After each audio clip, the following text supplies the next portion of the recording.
Hello, everyone, and welcome to today's presentation on best practices for scheduling with Clio. As mentioned, my name is Madison. I am a product designer at Clio, specifically in the scheduling area. And I'm blessed to say that this is actually my 5th time at ClioCon. It's getting up there. But it is my first time in Nashville, and I'm super excited to be in such a cool city. Had a really great time at the event last night, and I'm really looking forward to the one tonight, so I hope I see you all there. So excited. Anyway, we got a great topic to share with you today, where we're going to go over some personal recommendations on how to make the most out of Clio's calendar to not only schedule your day using calendars and appointments in Zoom, but also keep track of everything too once it's in there using tasks, and make sure that everyone is where they need to be using notifications. So it's kind of a lot to cover in only about 14 minutes and 30 seconds. So let's dive right in. Starting with setting up your schedule. Okay, so for those newer to Clio, here we see the calendar in Clio Manage. This is the main calendar in Clio where you'll come to view all of your scheduled events. And by default, every user has a personal calendar with their name.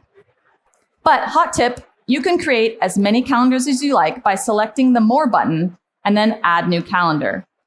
Once you've set up the calendar by giving it a name, you will see it appear on the right-hand side listed with the rest of your calendars, as well as any other calendars that others have shared with you. And you can select or deselect them to view their events as needed. New events can also be easily added to custom calendars by simply changing the defaulted personal calendar under the section Save to this calendar and switching it to that custom calendar instead. Creating new calendars can be a really helpful tool for further organizing your events. For example, Lawrence, our family lawyer here, likes to have a separate calendar for work events as well as his personal events to clearly identify them at a glance. So in this example, Lawrence needs to pick up his kids from school at 3 p.m. He created an event on his personal calendar shown here in red as a reminder to himself while still keeping it separate from his work events. And speaking of scheduling appointments and events, a key feature I do want to mention is the Clio Scheduler tool, which is actually found in Clio Grow. So this is a really handy tool that is key in booking client meetings because it allows your clients to book a time slot themselves based on your availability. In settings, you can set up appointment types for maybe different lengths of time, which will give you a link that you can send out to your clients, or if you're really fancy, you can even embed it in your website. Now, there was a whole other presentation dedicated to the ins and outs of using this tool, but the key takeaway that I just want to highlight in this presentation is that once you set it up, anyone accessing the link it will see a helpful tool that they can pick a day and time that works best for them and you without you having to pick up a phone or really honestly lift a finger. It's pretty great. And as I mentioned, there was a whole talk on this Clio Scheduler tool earlier this morning, but if you did miss it, don't worry. Feel free to come learn more at our Customer Success Center anytime throughout the conference just over there. Okay, so any appointments booked through the Clio Scheduler tool will automatically appear in your Clio calendar in Manage. But you can, of course, also add events to your calendar manually as needed by selecting the new event in the upper right. And this is where our second hot tip comes in, is that you can also integrate with Zoom and quickly, easily add a Zoom link to any calendar event to host it virtually, which honestly in today's world is a must-have. So to set up your Zoom integration, simply head over to Settings under the Contact and Calendar Sync. Click to sign into Zoom. From there, it'll prompt you, just follow those prompts to enter in your Zoom credentials, and that will connect your Clio and Zoom accounts. And once your accounts are connected, from any Clio calendar, simply check the checkbox to make it a Zoom meeting, and your event will then have a Join Zoom Meeting button. And any attendees will also see this option in their email notification, as well as the actual Zoom link as well. Okay, so we've gone through setting up your calendars and you've added some events. Now let's make sure you have everything visible and you can track what you need to do. Once you've added your events to the calendar, if you have any other calendar apps that you like to use, like Google Calendar or Office 365, you can set up a sync with your calendar through settings, which will enable you to see any events added to your Clio calendar in Google or Office 365 and vice versa. So to set up a calendar sync, you head to settings, again under contacts and calendar sync. It's the same place that the Zoom integration setup is. And you simply choose to set up sync as shown here in this screenshot. So once set up, the sync will enable you to see any events that you've added to your Clio calendar in Google and Office 365 and vice versa. So in this example, Lawrence is creating a calendar event in Clio Manage that he has synced with his Google Calendar.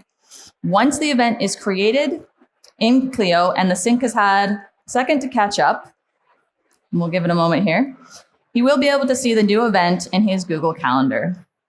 And if he created an event in Google, it would also be visible back in Clio. So that's what I mean by that vice versa statement. It's a bidirectional sync is what we call it. Okay, and speaking of a great tool to help us keep track of everything you need to do, I just want to briefly touch on another feature of Clio Manage, which is court rules. So as mentioned, that's very loud. As mentioned, you can add events manually to the calendar, but I also want to quickly call out that for anyone who works in litigation and you're constantly adding the same court deadlines over and over again, our court rules feature helps by automatically adding those deadlines for you based on your jurisdiction and a trigger event. Again, it is more detail than I have time to cover in this presentation, but there was a previous talk yesterday, and if for all the ins and outs, and if you missed that, don't worry, again, come talk to our team in the Success Center if you have any questions. Okay, so we've covered a range of tools to help schedule events in your calendar. Let's take a minute to talk about another type of scheduling and tracking for everything on your plate, which is Clio Tasks. Tasks is an area of Clio that has had a major facelift recently and is continuing to improve more and more as time goes on. Creating tasks is simple. From the tasks page, you simply select new task and fill out the necessary details like name, description, assignee. And then here's where the scheduling part comes in, giving it a due date. If you're adding multiple tasks to the same matter, you also have the option of assigning them as a relative due date rather than what we call a static standard due date. So, for example, Lawrence here is starting a new case. He's already created the matter, and he knows he has a few admin jobs that he wants to do to get everything set up. His schedule's pretty busy, though, so it's not a high priority. At the moment, he just knows that he needs to reach out to the client to book a follow-up. And once the matter has been created, he wants to get his assistant to add the relative documents after he's talked to the client. So what he's going to do is he's going to go ahead and create two tasks. And the first one that he's creating here is just a task for call client. It's adding in the description. Standard task creation, nothing special, picking a day.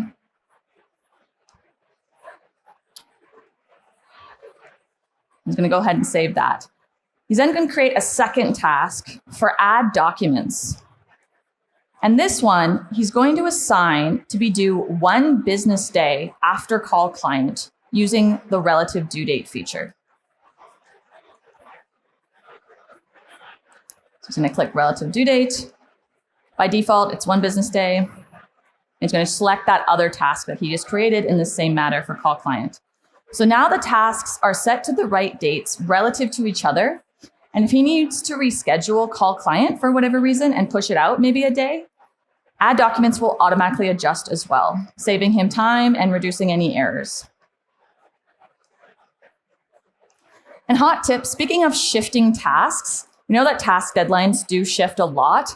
And recently, myself and the rest of my team launched an update that now allows you to shift the due dates of multiple tasks at once, which saves you even more time by prioritizing your busy schedule. So to do that, simply check off in the tasks table the tasks that you want to edit.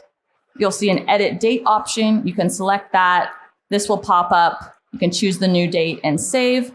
And once you do that, all the tasks that you selected will adjust to that date. And if you do have any relative tasks set, they will also adjust accordingly as well.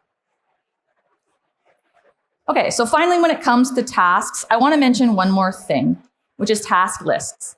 So previously, we talked about Lawrence setting up relative due dates for multiple tasks due in the same matter.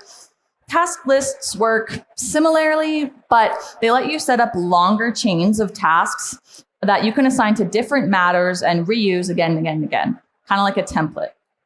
So in Lawrence's case, this would be an excellent shortcut to use when setting up a new matter, since for him, most new matters have the same set of certain tasks that he needs to do every single time he opens a new case.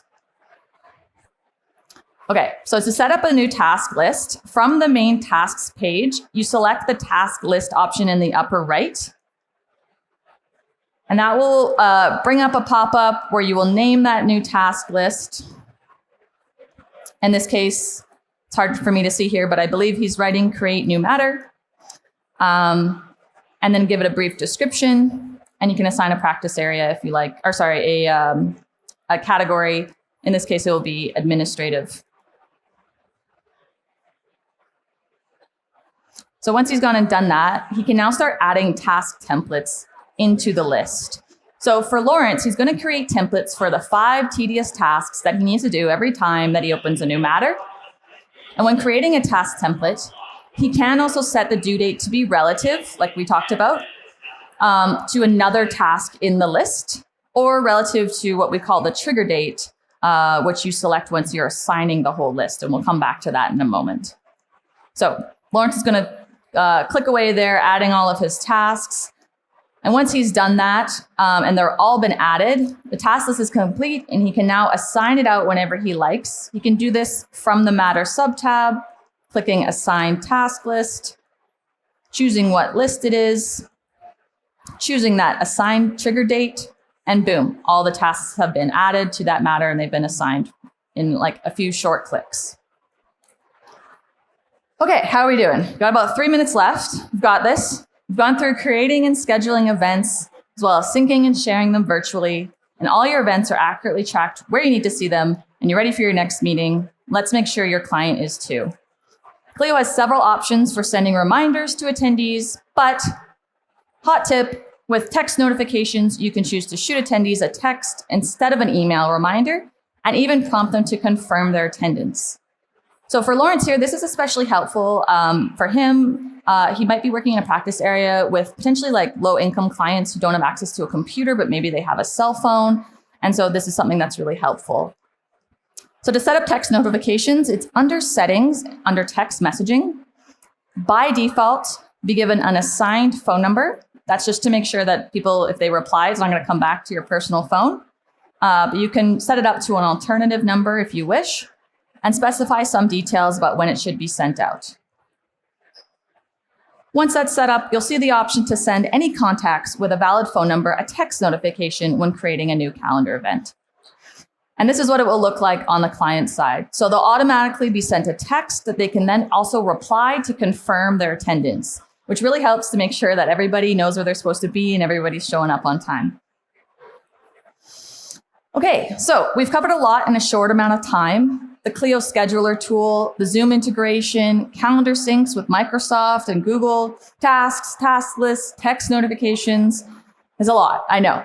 But the main point that I want you all to walk away with today is that these are the tools that Clio has available for you to help scheduling be as simple and painless as possible, not only for you, but for your clients as well. Ultimately saving you time so you can get back to whatever matters most. Clio has your back. So if you'd like to know more about any of the features I touched on today, please feel free to come talk to our lovely support team over at the Customer Success Center over there anytime through the conference. And if you also want to contact them after the conference, we have support 24 hours a day, 5 days a week through email, chat, and phone. And if you have any suggestions or improvements you want to see for scheduling, or you'd like to know more about what we're working on, come find me and my colleagues over here at the Product Lab. You've all been a great audience today. Thank you so much, and I hope you enjoy the rest of the conference.